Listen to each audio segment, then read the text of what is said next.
Right, so hello everybody. My name is Lauren Rezak. I'm the Business Services Director at Yankton Thrive. Just a few housekeeping things. The bathrooms are right down the hall. There's plenty of sandwiches, cookies, and chips left, so please help yourself. With that, today's presentation is a post-legislative update with David Owen. David is the South Dakota Chamber of Commerce and Industry President. So let's give a warm welcome to David.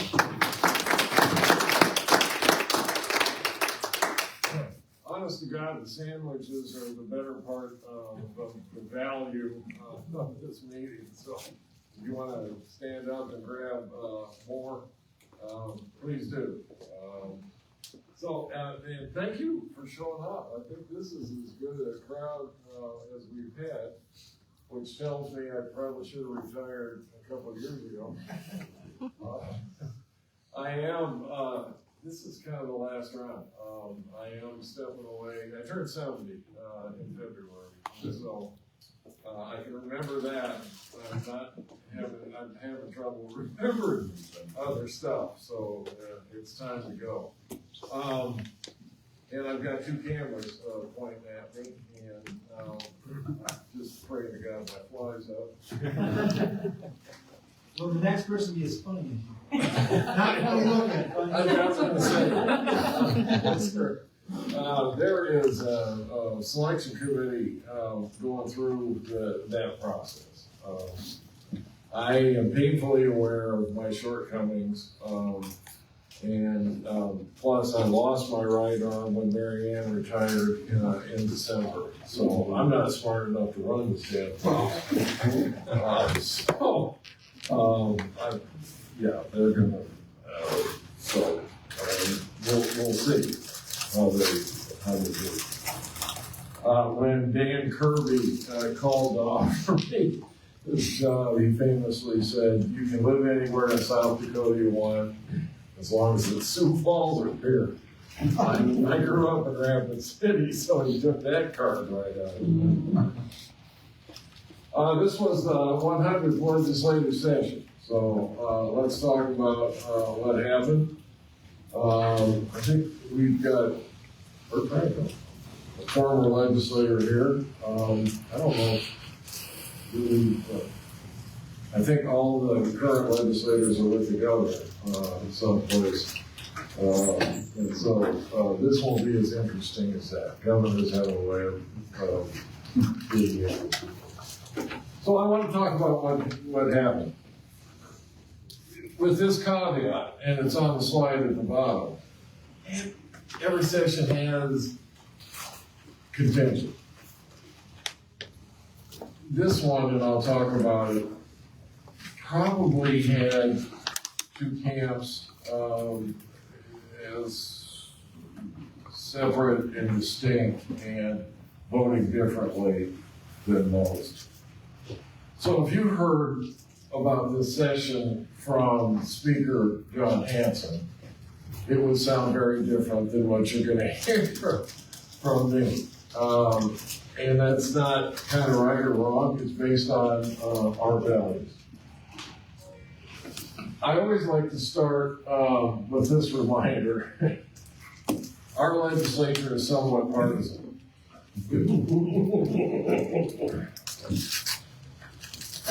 32 Republicans, 3 Democrats in the Senate, 64-6 in the House, and you can kind of see how they got there.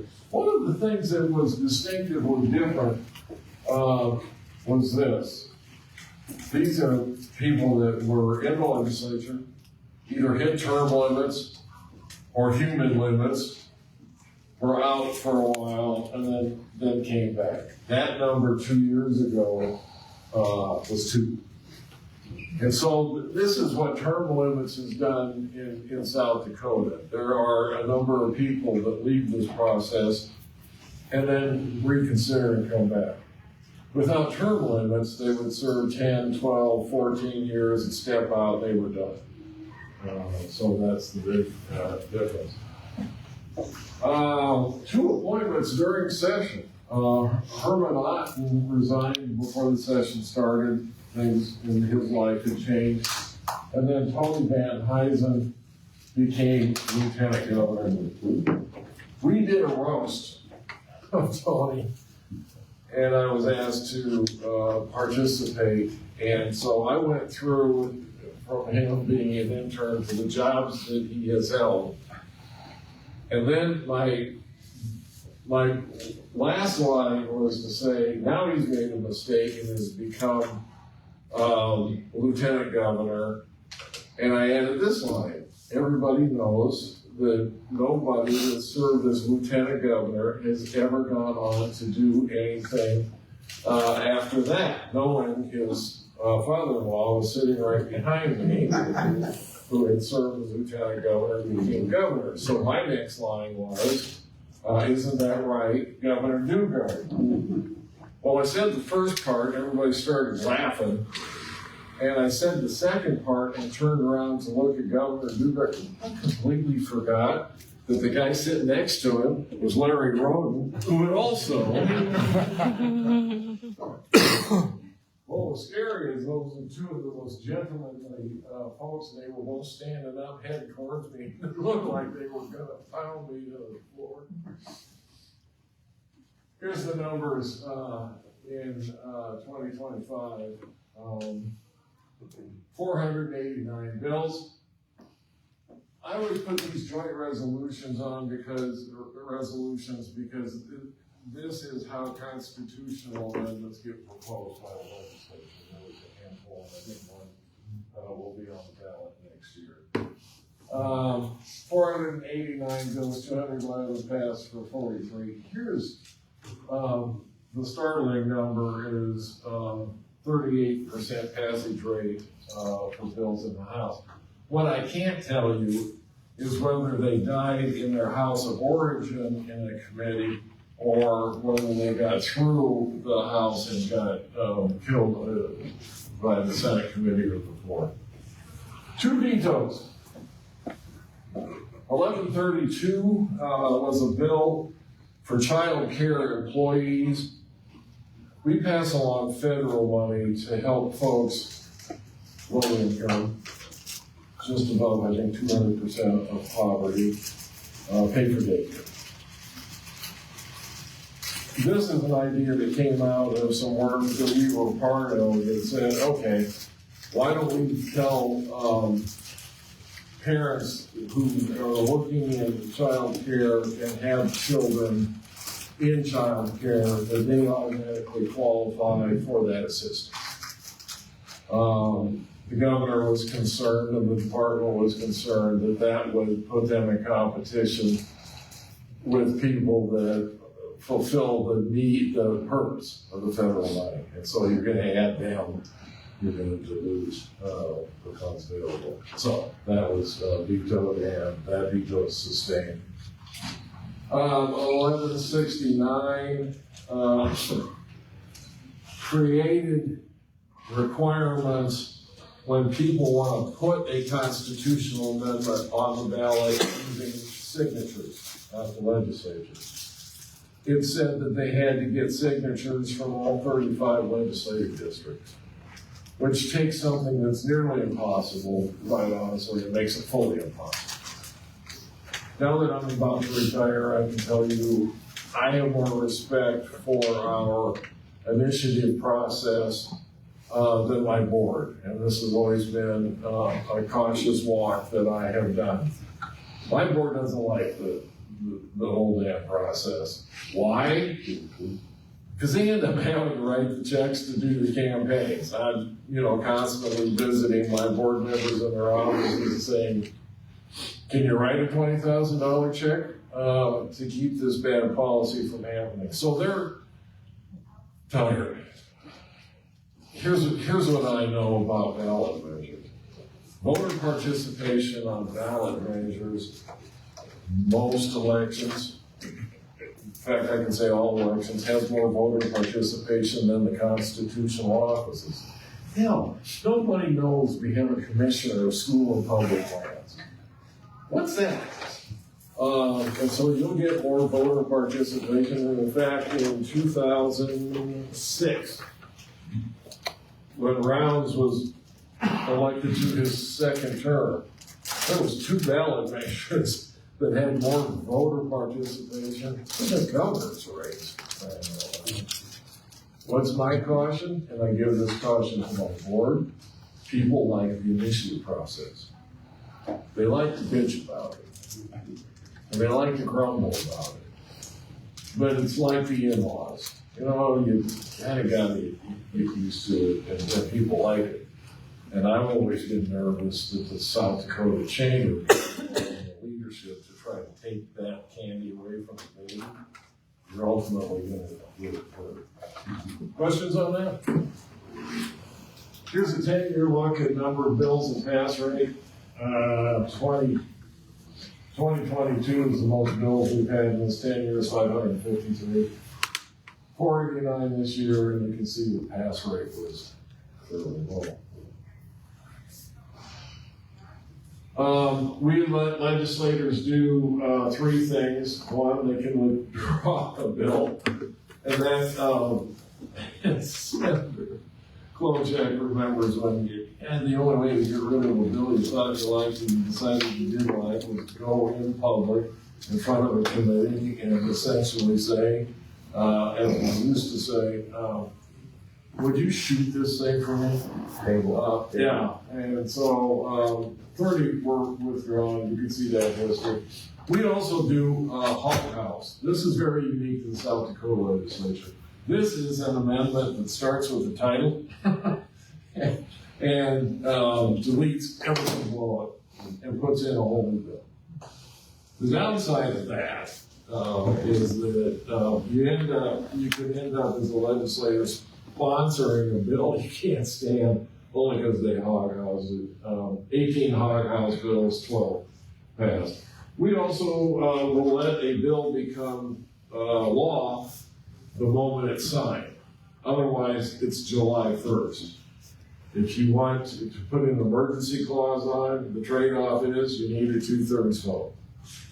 You need 47 votes in the 70-member House. You need 24 votes in the 35-member Senate. All right. To understand this session, I think you need to go back to two elections. You need to go back to the legislature as it existed after the 2022 election, so the 23-24 legislative session. Moderates organize themselves, won some key races, and Hugh Vargas gets elected speaker. The first time in the state's history, the person that had been Speaker pro tem did not, in the next session, move up to Speaker. John Hanson was denied his opportunity to be Speaker. To Hugh Barton's credit, after tipping him over by one vote, he left Representative Hanson as the chair of Judiciary, which is one of the most influential committees.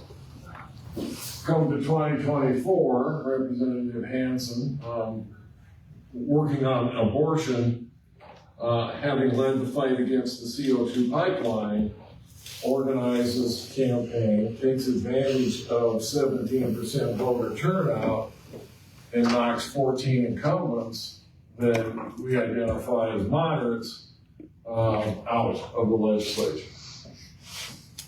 So he becomes Speaker. Chris Carr, I wanted to check the time, it says Yankee. Senator Carr becomes President pro tem in the Senate, having never served a day in the Senate. That isn't evil, it is weird. And so the conservatives have taken over. Let's talk about that. Two factions, moderates, who voted with the Democrats. I don't think the Democrats in the Senate have had more influence, or 6 in the House, as The leadership votes in both of these bodies either tied or were decided by a handful of votes. And so the conservatives and the moderates, the conservatives, including John Hanson's newly elected, were as bold as any freshman legislators that I've seen. Again, this isn't a criticism. As I was getting to know the freshmen, most of them, I asked a question. What prompted you to run? I have all kinds of people talk to me regularly about, I'm thinking of running for this. What do you think? And I always give as my first piece of advice, this caution, be careful, you could win. And so when I'm meeting newly elected legislators, I like to ask, what the hell prompted you to do this? This group of conservatives coming into this legislative session had an answer focusing on concerns about society. They didn't have a list of, they had a list of issues, but their primary concern was, I'm worried about where our society is going. I'm worried about our culture. And they saw serving in the legislature as a chance to address that. And so, because of the close balance of things that the conservatives talked about as a given, like education savings accounts, the recall vouchers, like the 10 Commandments, like trying to keep limits on adult material, which resulted in current law, prison sentences for people that do that gets applied to, because of a new bill, librarians. On the day that was voted on in its second house, I think every librarian in the state was in the Capitol building. And you would walk, and they would line all the halls, and you would walk. I was just going to lunch, and we all wear name tags, white tags for lobbyists, creating hope that you'll have bags of money for them, which I've always said ATM cards has made that a whole lot easier, and tags for legislators. And you walked down the halls, they were on both sides of all of them. And I got to the end of one hall and I just turned around and said, it's not my fault.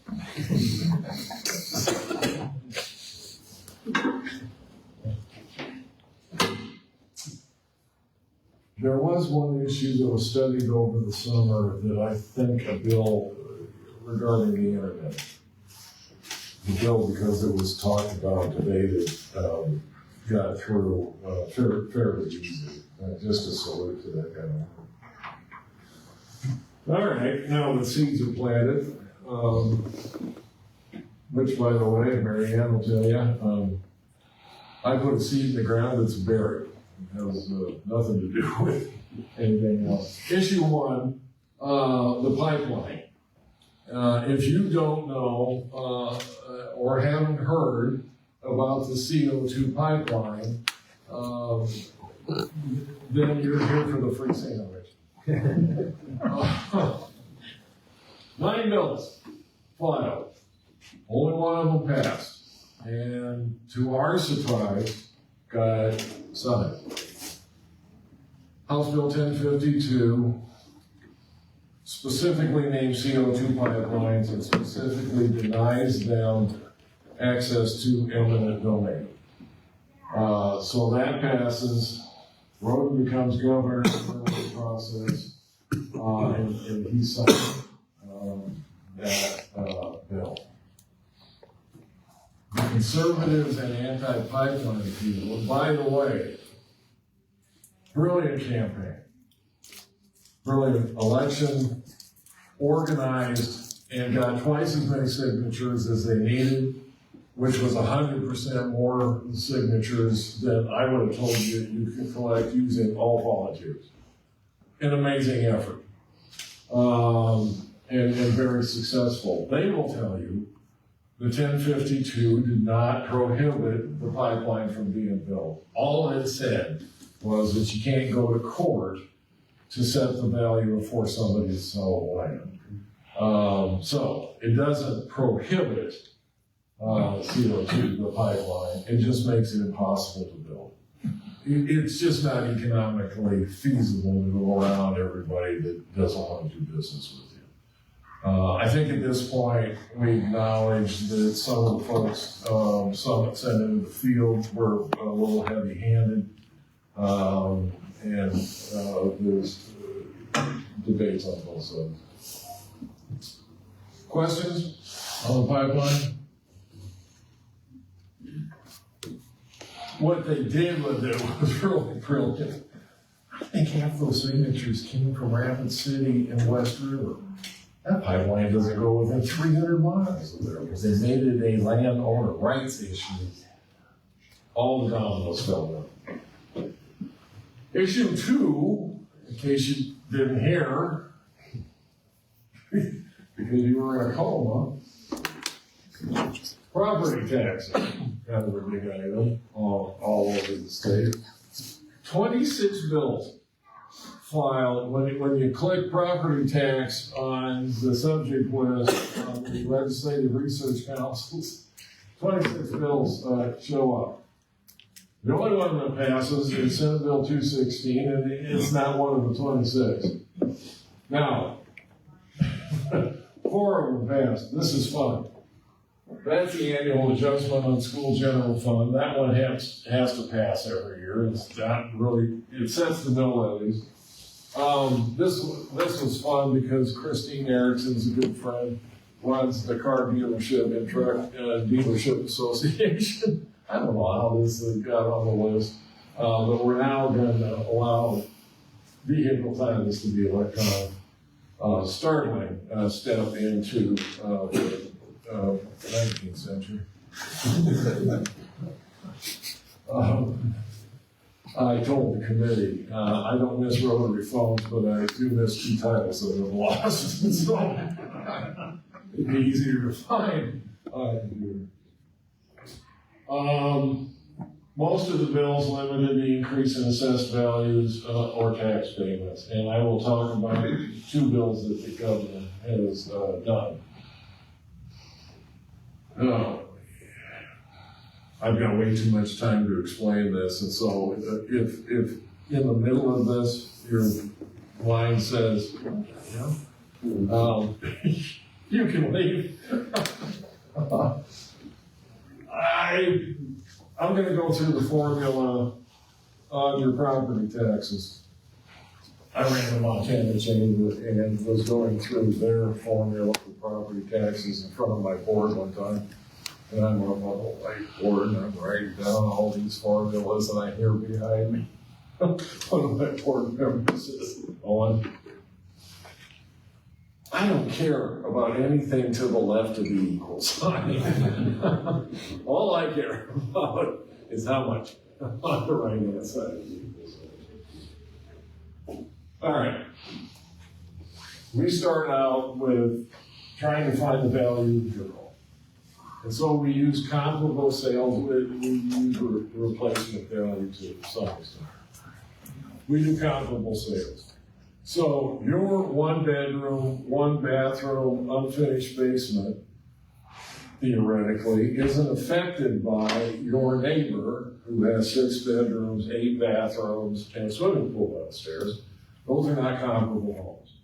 So you're looking to find the sales of homes that are similar to yours. It's an imperfect science, but they've got it honed down fairly well.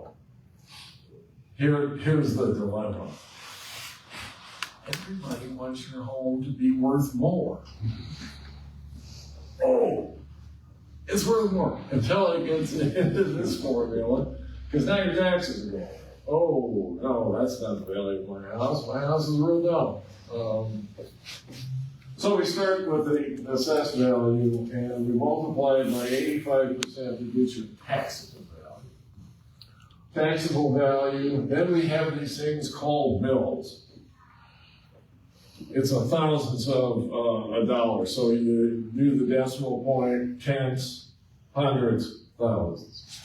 The other way to put that, it's $1 per thousand of taxable value. That makes it a little easier to explain. Legislature sets two levies, the school general fund levy and special education. Then you can have capital outlay or some other deals. And so, for the example, let's say that adds up to 7. Cities get to add mills. You can see those average about 4 plus, maybe 5 counties. Get to add mills. Deal, same kind of range. Then we get some oddball kinds of things, maybe build a swimming pool. We have 900 townships in South Dakota, and they're all eastern. People banding together to assess themselves a mill or so to build a road. Most of them are roads and culverts. Add all that up, 20 mills, $20 per thousand. $500,000 house, 500 units times 20, taxes, $10,000. I put this down because I'm convinced some of this crisis has been fueled by increasing insurance rates as much as taxes.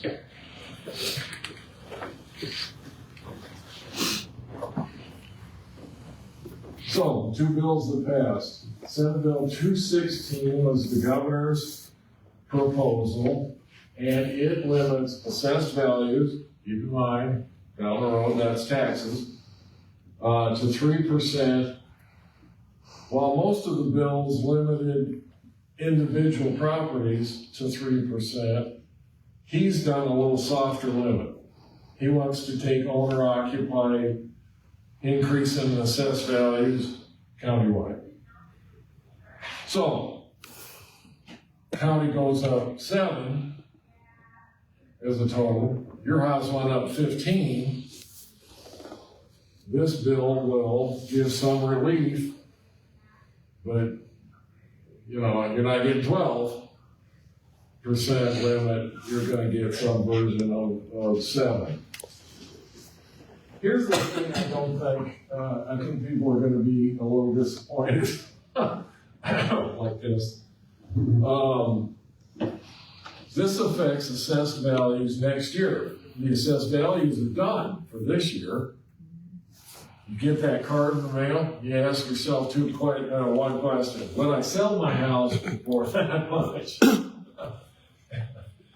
If you're looking at that going, oh God, I wish I could sell it for that much, that's a good time to go down to the county and protest. On the other hand, if you know you wouldn't sell it that low, just put the card in the drawer and don't say a damn thing.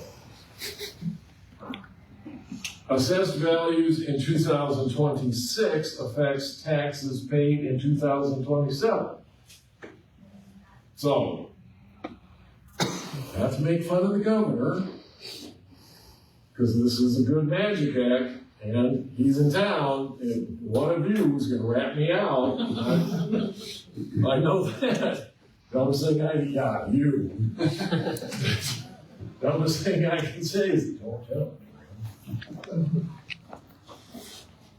This limit affects taxes paid in 2027. First year of the next governor. And goes for 5 years. Very important. It keeps the revenue cap on how much money cities and counties can get from property taxes. And there's a program that freezes property taxes for low-income senior citizens and disabled. And what they did is make that you can earn more, your house can be worth more. we went into the session thinking that the answer would be something on an individual basis, and that was our favorite part of this bill, because that offers true relief to more people. Questions? Dave, this is kind of just a mollifying bill, because the summer study's got to come up with something. Next year's legislature is going to be between a rock and a hard place, and most people are expecting a rollback. Would you say? No, but I would quote you. I'm retired. Yeah, that's I learned from a news source. Yeah, and I think two cameras and you. I think we will continue to make small adjustments and hope this market cools down. The system that we have to find assessed values, if you're going to use property as one of your ways to raise tax money, the system we have has been fairly well refined, but doesn't work well in hot markets. And so if the market cools down, a lot of this pressure will go away. He has offered something interesting. Oh, other question? Sorry, I see you kind of staggering around. Part of being 70 is not balancing the squat. He has given an idea to the next study group that says, okay, look, if you're going to do significant property or tax reduction, you've got three choices. You're either going to find a new tax source, which Janko did when he returned to the governor's office, because he had $100 million of hitting lottery money that was new. So he put that in the school aid formula, and he reduced homeowner and agriculture taxes ultimately 30%. So, new tax. You went around, not hard to find that. You can shift taxes. Tony Van Huysen, before he became lieutenant governor, had proposed raising the sales tax to 5%. That creates a pool of $280 million. We use that to buy down some of the mills on the property taxes, and so you shifted. Okay, that's worthy of discussion. Or you cut the budget. Not even the most conservative, anti-government, flame-throwing person can find $280 million of tax cuts. It's just too much. So the governor has found a way to shift some of the taxes. He will let counties have a half penny, and then that money goes into a pool that has to be used to reduce the county's bills. Those 3, 4, 5 mills. There's been talk about possibly combining that and distributing it equally, or they could keep it county by county basis. Have you heard anything about that? Of course, I'm hearing that from our county commissioners. So.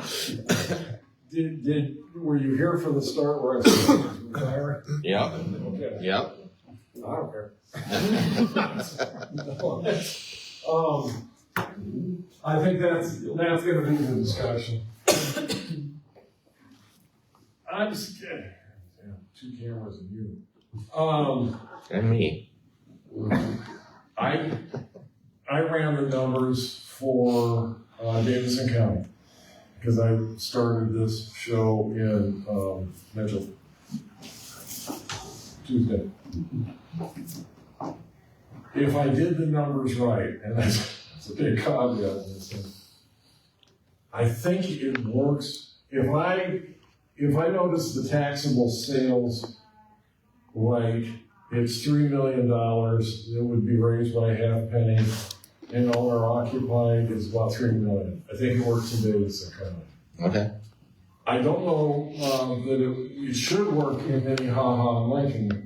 It may not work as well in Lincoln because they don't have as many places that collect and run that sales. Right.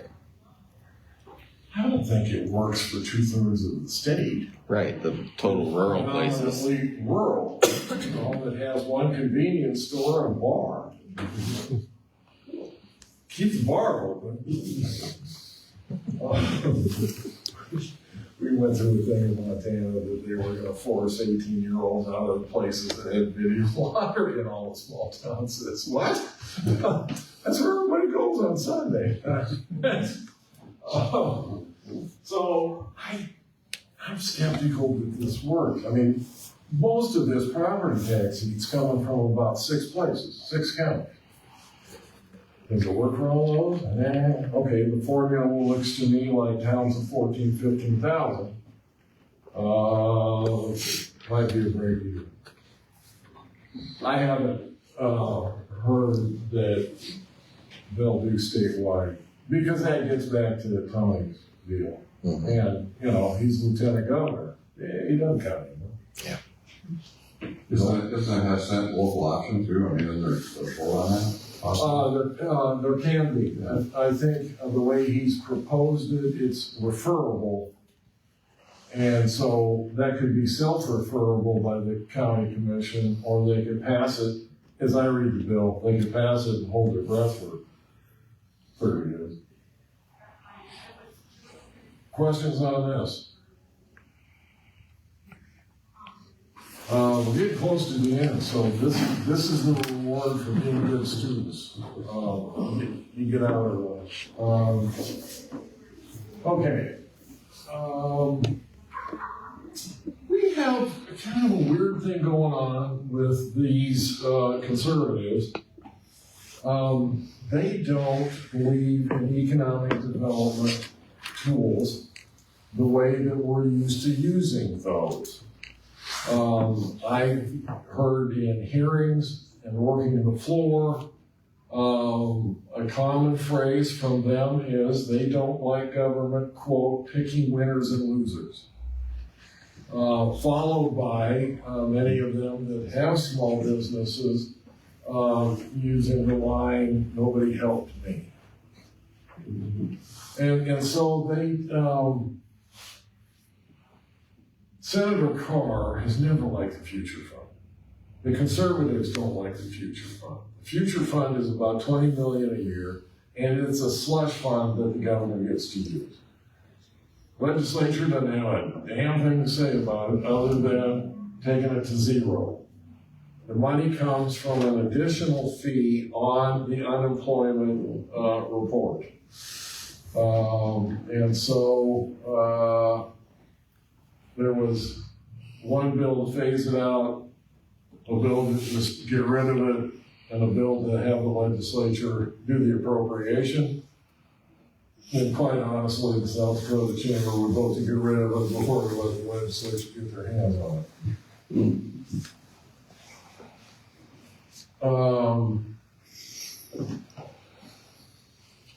To avoid being just blindly critical, they did extend some of the federal money that's used for GOED, air route marketing, business development, to go on for 2 more years.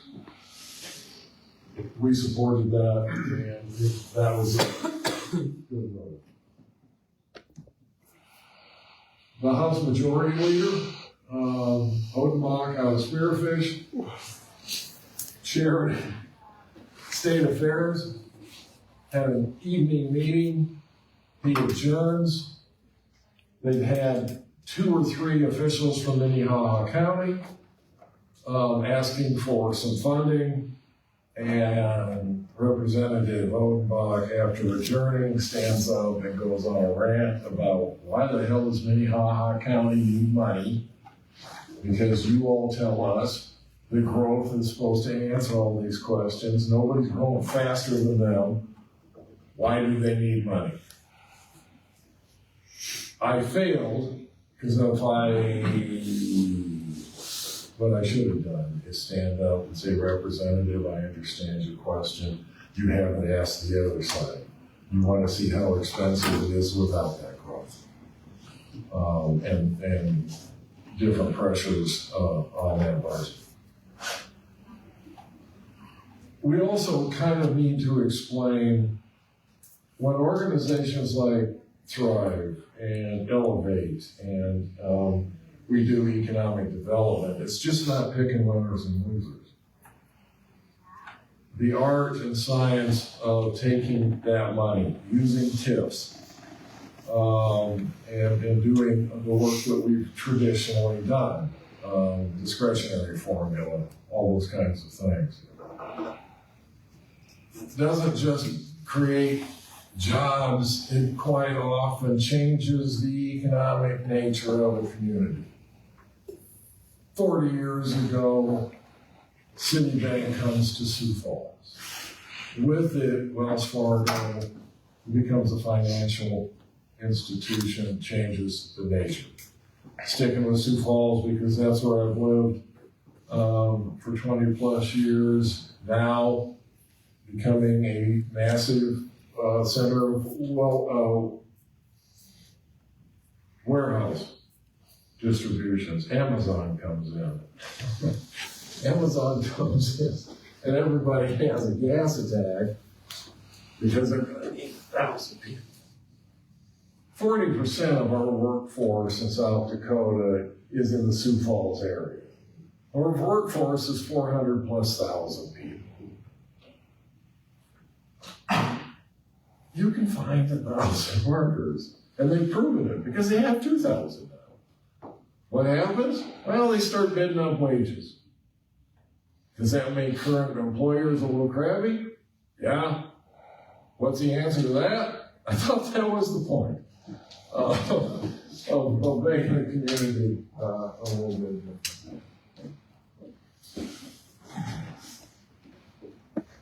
Data centers are the next debate. They are huge. Think 2 or 3 Walmarts. And it's all servers. It's nothing but computers. Handful of employees.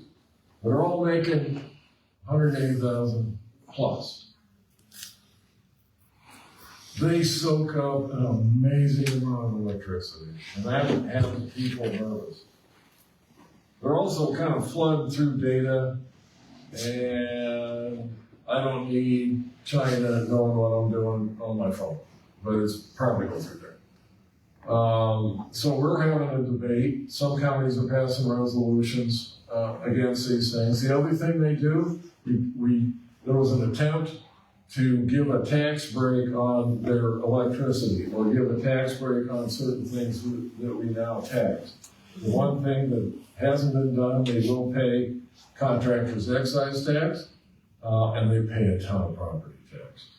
And when they put their money in the property tax with the limits, downward pressure on everybody else's taxes. So we're gonna decide whether we want these in South Dakota or not, because if we don't, there's plenty of places that will take them. North Dakota has no conscience. They'll soak up all of it to go along with all of that oil God gave them. And their answer is, God hasn't made many mistakes. The one of them was giving North Dakota oil. Back to unemployment insurance, there's an administrative fee because the federal government was supposed to pay for the administration. I'm a huge fan of Secretary Holtman. I think she's managed it well. Needed $3 million more out of a fee that was passed a couple of years ago. So the fee's going to go up $3 million. The rate is going to go down $3 million. I'm going to light a fuse and throw the bomb into her office. Here's what you need to be concerned about as chambers of commerce and issue people. Our system allows you to earn a 0 rate. Now, that doesn't mean you're not paying, because this administrative fee and the future fund fee get paid even if your rate is 0. Right now, with the fee structure this year, before this deal goes on next year, 60% of our UI businesses have earned a 0 rate. when the new schedule goes on next year, because they passed this and we were an advocate, that number of people at 0 goes up to 80. So when the secretary says, I've given a decrease in rates equal to the increase in fees, she's right. Problem is, the people that benefit by the rate going down are 40% now, and we'll go down to 20%. Everyone else is a net gain. Just a caution, but I really don't care. We came in, and we're gonna build a prison. The only debate we thought we were gonna have building the prison is whether we were gonna pay for the whole damn thing at once, or we were gonna bond part of it, so we could take the money we were gonna build it and ease up some of the budget pressure. As the discussion went on, somebody asked, should we even build it? So, we're gonna go back to thinking about how do we build, how much do we build, and then the question, we got 800 million kind of sitting around, are we gonna use that? So the other issue, because I'm a lobbyist, I'm encouraging them to build a really nice prison because I may end up in it. Businesses, the collector remit sales tax have been able to take advantage of a credit up to $70 a month, kind of a payment for doing that. Total is $7 million. We did not take a position on this, but I thought, because some of you may, they decided to repeal that. That's a sunset on it for 2 years down the road to see if they go back to it. They won't.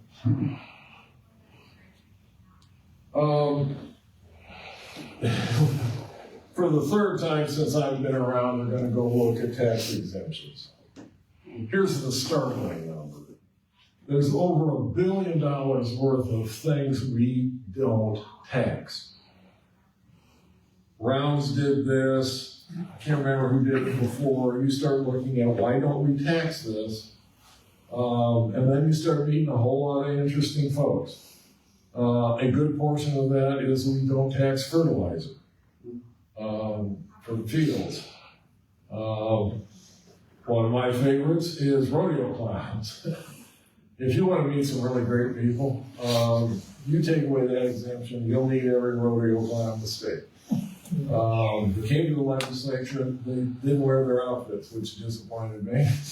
But everybody's got a vested interest in those exemptions. At the top of the pile, always, is about $40 million you might get if you taxed advertising. And then you start getting into the realities of what is and isn't advertising, and you soon learn, because of two lobbyists, Steve Willard and Justin Smith on behalf of the newspapers, there's a reason that no state collects this tax. I think either Florida or Hawaii tried it and gave it up. It's just too tough to afford. Florida? Okay. What's advertising, all of that stuff that comes up on your phone, First Amendment issues. Questions?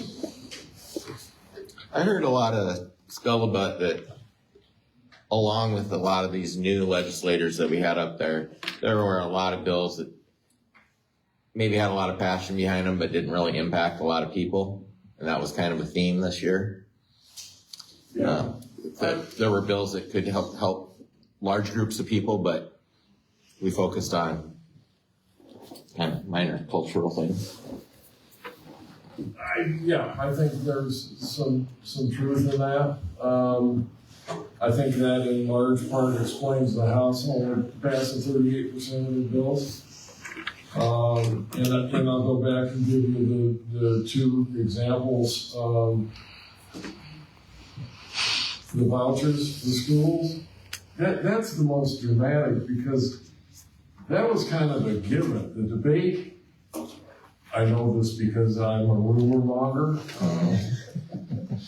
the debate among conservatives was, do we start small and then try to grow it, or do we take advantage of our majority now and just do the original bill was either 25 or 34 million, depending on who's leading. The governor, in a move that was very adroit, I thought, offered up 4 million as a judo step back. Okay, this is probably gonna pass. How do we limit this? Our position was we don't want public education hurt because of vouchers. At what point does that happen? So when I testified on the bill, I said, look, I'm not here as a blind proponent or opponent, but I'm going to tell you it's not just 4 million. We've been doing vouchers based on an insurance tax credit for a number of years, and that happens to be 5 million. Every student that accepts that takes $7,400 away from public education. So it's not 4, it's 30. And at that point, we probably start clearing our throat and becoming worried about it. But that's the other example of something that was a dead given going in and just turned out to be dead. Yeah. When the 10 Commandments came up, we were not part of that fight. But my reaction, because I'm a smart ass, I went and printed out Hammurabi's code because the 10 Commandments was the justification for the 10 Commandments couldn't be religious in a public school. So they argued that it was an historic document. So I went to Hammurabi's code, which is also. Other question? So you've been a student of the legislature for a long time. Talk about the vibe shift as the governor's changed. I've never been a critic of Governor Nome for having national ambitions, but I can't, and I'm indifferent. I think she was a good governor. She was not known for being, she was friendly when you were talking to her, but her system of government kept her at arm's length. So she didn't make any more mistakes. And so you're a news person. The biggest difference JP told me, Mitchell, is now we got a governor to talk to me. And so she built barriers to communication. She was very focused on her message. And Larry's just Larry.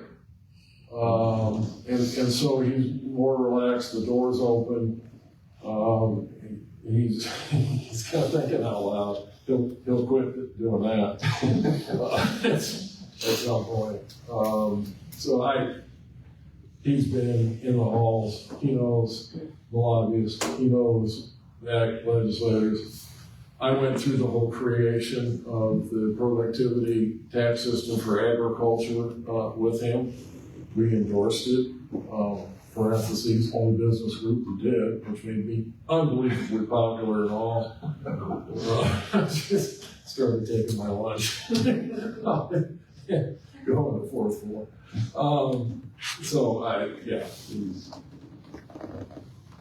And I don't want to be too critical of her, but yeah,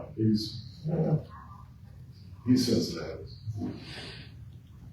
Other questions? David, you had a couple slides back. Aerial root. What was that? What's that? Aerial roots? Probably a mistake. First thing I did, I walked in, I said, my wife tells me, I sent her the slides. She works for Black Hills Energy in Rapid City. And she calls me last night and says, you got a mistake on a couple slides. Which happens, especially when. So I called her on the way over. I said, hey, I'm gonna get there early, which is unheard of. Can you remember what the mistakes were?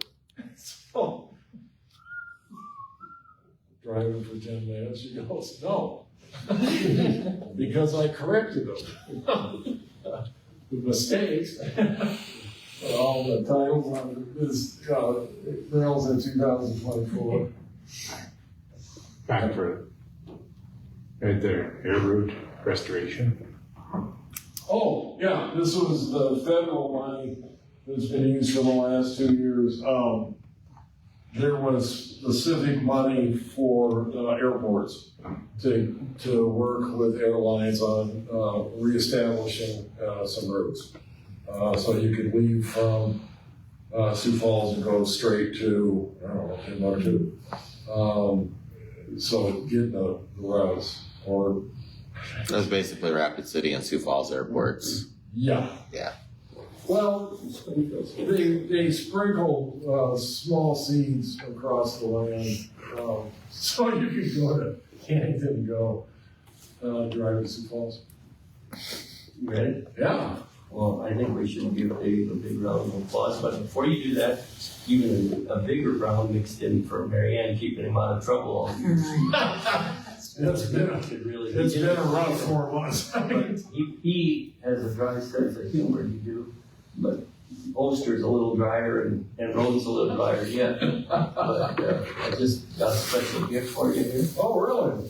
We have some fruit kolaches. And, you know, poppy seed, if you eat more than 2, you don't pass the drug test. Yeah, I was gonna say, you're trying. Now that you're in older age and need this for different purposes, now that you retire, I want you to be able, Dave, to come and lobby for kolaches as the state pastry when you fought against us that night. And then you're gonna get an award, but you can't take it because they haven't got a degree. Oh, okay, all right. And you also get your own retirement card. Oh, and your, who you should have supported, there you go on the pipeline. And the South Dakota Moms. We do have a care for the born, because they always want to care for the unborn. So she'll also care for the born. And then your favorite, your governor's, oh yeah, and then a smelling thing, when you get on a smelly subject. And a run, cricket, run. Corn? Run, cricket, run. I waited a long time for your retirement, and I just thought I'd give this to you, and we agreed with you, but we mostly disagreed, but I just wanted to commend you anyway, and I want to give you a big round of applause. You did a nice job.